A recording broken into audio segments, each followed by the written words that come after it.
Assalaamu calaykum saaxiibayaal. Muddo badan kadib waan isu soo laabanay.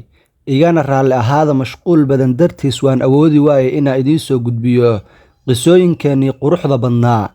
Haddaba isu soo laabasho wanaagsan. Maanta waxaan idiin wadaa qiso aad iyo aad u xikmad badan, taasoo dhex martay oday xakiim ah iyo wiil dhalinyaro ahaa. Waxayna ku bilaabanaysaa qisadeenu sida tan. Waxaa jirtay tuulo yar, waxaana ku noolaa nin xikmad badan oo ku caanbaxay xallinta mushaakilaadka iyo talooyin qiimo leh. Dadka ayaa uga iman jiray tuulooyinka u dhow si ay wax uga weydiiyaan arrimahooda nololeed. Haddaba maalin maalmaha ka mid ah ayaa odaygii xakiimka ahaa waxaa u yimi wiil dhalinyaro ah oo dhib weyn qabay.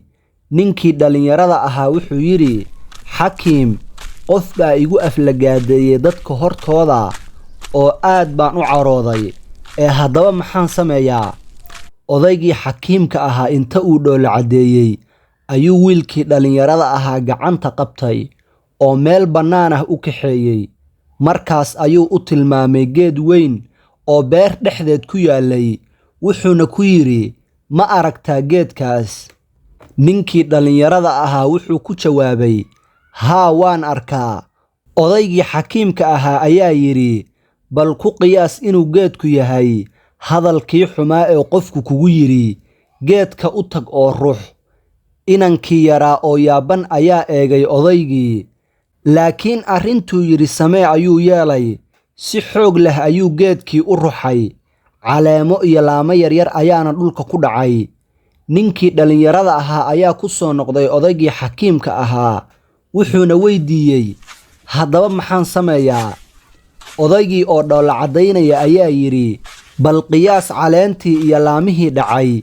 Waa dareenkii xumaa ee uu qofku ku dareensiiyey marka uu ku aflagaadaynayay. Balse isweydii maxaa ku dhacay geedkii kadib markii ay caleemuhu ka daateen." Ninkii dhalinyarada ahaa ayaa ku jawaabay, "Waxba geedka kumay dhicin, oo geedku weli wuu xoog badan yahay, wuuna taagan yahay." Odaygii xakiimka ahaa ayaa yidhi, "Sida geedka aanu u saamayn caleemihii ka dhacay, waa inaad noqotaa sida geedkan oo kale.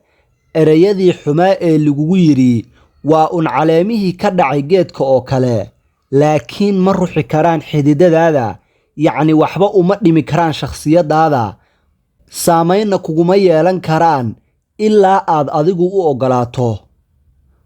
Odaygii xikmadda badnaa ayaa intaas ku daray, "Noloshan waxaad la kulmi doontaa ereyo iyo ficillo xunxun, laakiin mar walba xasuusnow in xooggaaga dhabta ahi uu ku jiro awooddaada inaad adkaysato oo arrimahan saamayn kugu yeelanin.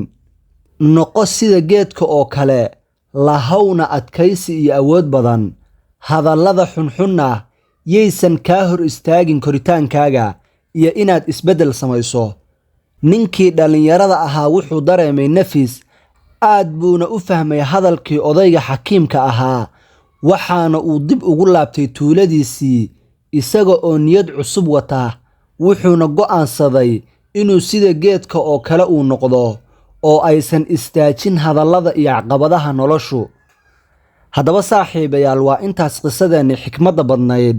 Qisadan waxaan ka faa'iidaynaa inay mar walba dadku wax kaa sheegayaan, wax wanaagsan ama wax xun labadaba, laakiin ay tahay adigu inaadan u oggolaanin inay hadallada dadku ay ku beddelaan ama noloshaada ay saamayn kugu yeeshaan.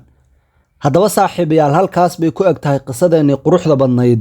Waxaana idiin soo gudbinayay qisadan anigoo ah Cabdiraxmaan Suudi. Haddaad halkaan nala soo gaadhay, waxaan filayaa inuu muuqaalku qanciyey. Fadlan nagu casuum oo nagu sharaf laygta si muuqaalku u gaaro walaalo badan. Haddaad ku cusub tahay kanaalkeenna Dhugasho, ku soo biir oo subscribe dheh. Wassalaamu calaykum waraxmatullaahi wabarakaatuh.